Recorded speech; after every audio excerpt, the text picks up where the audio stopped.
नमस्कार, under the tree में आपका एक बार फिर से स्वागत है। और आज हम न्यूट्रिशन से जुड़े एक बहुत ही महत्वपूर्ण विषय के बारे में चर्चा करने जा रहे हैं। मैं हूं आपका होस्ट अनु, और मेरे साथ चर्चा में मौजूद हैं अंडर द ट्री की फाउंडर मिताली, और हमारे साथ हैं हमारे वरिष्ठ सहयोगी एस एन कौशिक जी।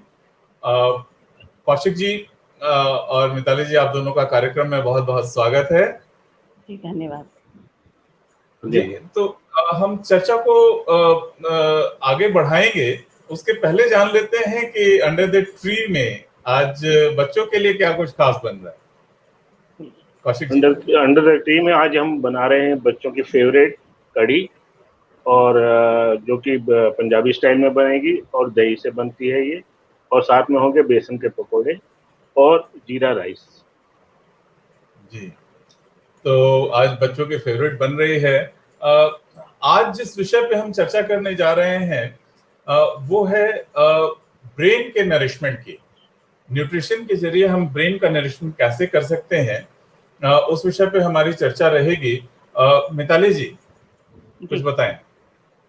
जी हाँ, आज हमने एक बहुत ही महत्वपूर्ण विषय उठाया है, और ये इसलिए ज़रूरी है क्योंकि अक्सर हम लोग सुनते हैं बच्चे शिकायत करते हैं, माता पिता भी शिकायत करते हैं कि मेरे बच्चे को तो कुछ याद नहीं रहता है या फोकस नहीं है।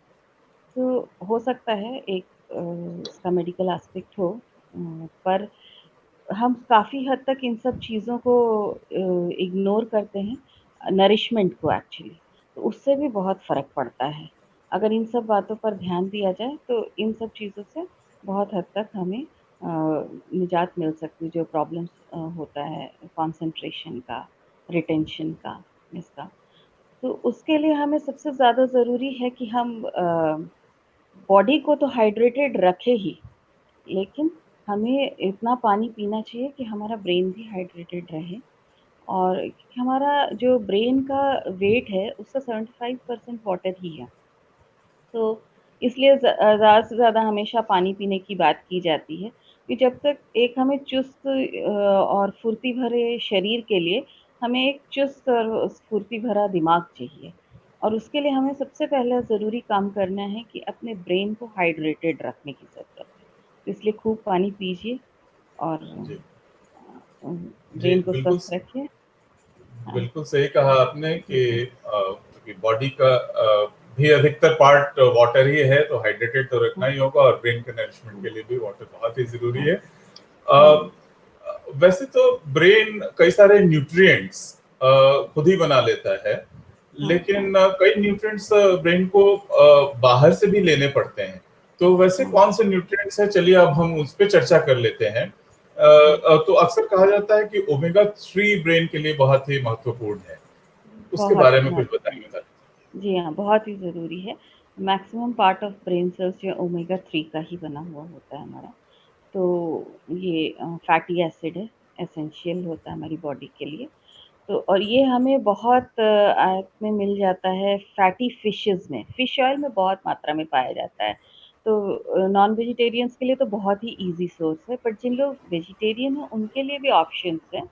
वॉलनट में बहुत ज़्यादा पाया जाता है ओमेगा 3, उसका सेवन कर सकते हैं। और ऑलिव ऑयल में रहता है। इस तरह के बहुत सारे वेजिटेरियन चीज़ें हैं जिसमें ओमेगा 3 है, जिसको कि हम अपने डाइट में इंक्लूड कर सकते हैं, रेसिपीज़ में इंक्लूड कर सकते हैं। वॉलनट आप ऐसे भी खा सकते हैं, ऐसे भी खाने में अच्छा लगता है, और बच्चों को भी दिया जाना चाहिए, तो ब्रेन की ताकत बढ़ती है इससे।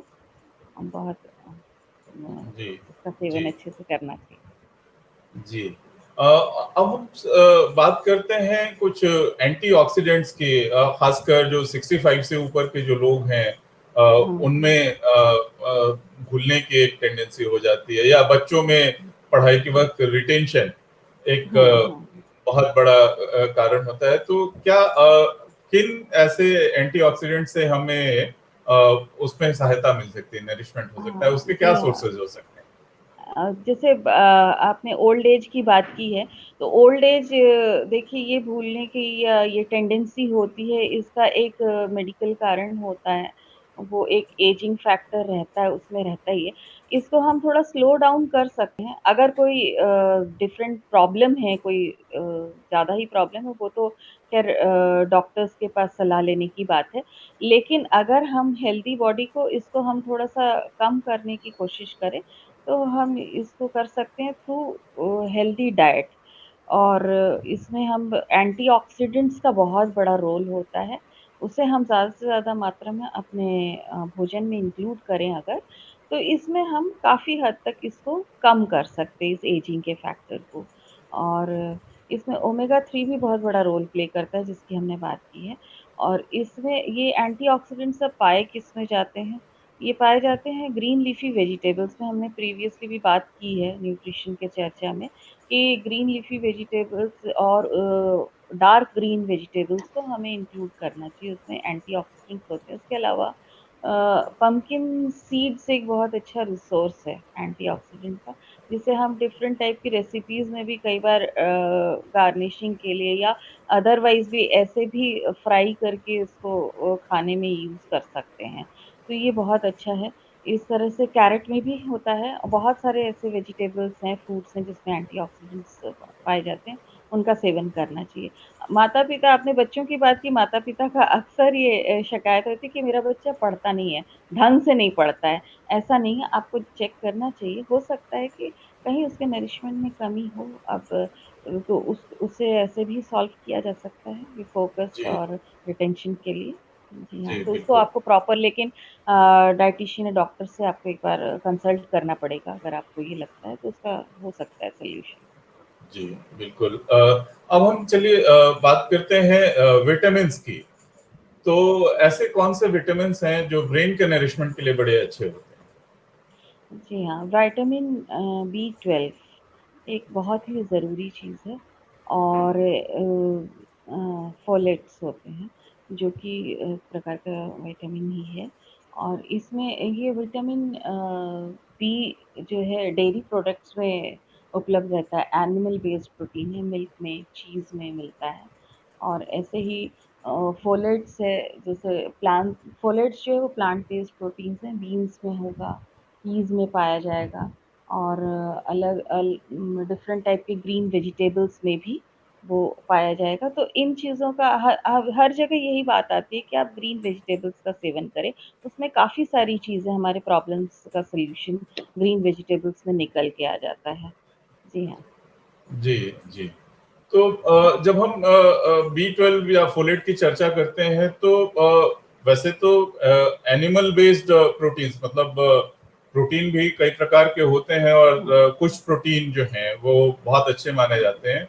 तो हुँ, वेजिटेरियंस जो होते हैं वो उनको क्या डेयरी प्रोडक्ट्स पे ज़्यादा B12 मिल सकता है, ऐसा आप कह रही हैं? हाँ, हाँ, हाँ, ये जी। विटामिन, हाँ, इट्स विटामिन और B12, हाँ। जो नॉन वेजिटेरियंस हैं वो एनिमल बेस्ड प्रोटीन्स हाँ, पे हाँ, डिपेंडेंट हो जी, सकते हैं। जी, जी, जी। जी, बहुत सही बात कही आपने। अब हम आगे इस चर्चा को बढ़ाते हैं और चलते हैं कि ऐसे बहुत सारे मिनरल्स कहे जाते हैं या जो स्मॉल क्वांटिटी में हमें न्यूट्रिएंट्स चाहिए होते हैं। तो माइक्रोन्यूट्रिएंट्स, हुँ, जी, तो वैसे जो फाइटोन्यूट्रिएंट्स जो होते हैं, हुँ, तो हुँ। वैसे कौन से फाइटोन्यूट्रिएंट्स हैं जिनके सोर्सेस जो अगर आप बता सकें तो हाँ, जिससे ब्रेन का नरिशमेंट हो सकता है? फाइटोन्यूट्रिएंट्स बहुत सारे हैं। और इन ये हमें मिल सकता है इज़िली। सबसे अच्छा सोर्स है, हमें टर्मरिक, हल्दी हमारे खाने में बहुत ज़्यादा हम यूज़ करते हैं, और हमारे इंडियन खाने में तो हमेशा यूज़ होता है, और ये बहुत अच्छा सोर्स है फाइटोन्यूट्रिएंट्स का। और इसके अलावा है जैसे कि हम कॉफ़ी में या टी में भी होता है। फिर डिफरेंट टाइप ऑफ ये बेरीज़ में पाए जाते हैं। तो अलग-अलग ये सारे जितने फाइटोन्यूट्रिएंट्स की आप बात कर रहे हैं, माइक्रोन्यूट्रिएंट्स, ये ब्रेन के लिए बहुत ही आवश्यक है। और ये इतना जानना ज़रूरी है कि हमें इस तरह की चीज़ों का सेवन करने से हमारे ब्रेन को उस वो न्यूट्रिएंट्स, वो नरिशमेंट मिल सकता है। तो हमें इस तरह के चीज़ों का सेवन करना चाहिए। बेरीज़ हुआ, हल्दी तो हम करते ही हैं। और चॉकलेट्स में भी होता है, कोकोआ जो कहते हैं उसमें पाया जाता है। टी हो गया, कॉफ़ी हो गया। जी। जी। तो ये तो बेसिक मोटा-मोटा इन सब चीज़ों को हमें ध्यान देना चाहिए, ब्रेन जी ब्रेन के नरिशमेंट के लिए। जी। जी। बहुत ही अच्छी जानकारी आपने दी मिताली जी। आज हम इस चर्चा को यहीं पे विराम देंगे। और तो आज की चर्चा में हमने देखा कि ब्रेन के नरिशमेंट के लिए हमें किस तरह के विटामिन, किस तरह के फाइटोन्यूट्रिएंट्स, ओमेगा 3, वाटर सबसे ज्यादा जरूरी है। तो हम आगे भी न्यूट्रिशन से जुड़ी अन्य विषयों पर चर्चा करते रहेंगे आपके साथ। आज की चर्चा में इतना ही। और अंडर द ट्री को आप सपोर्ट करते रहिएगा। हम आपके आज आपसे विदा लेते हैं। Stay safe and stay healthy. धन्यवाद।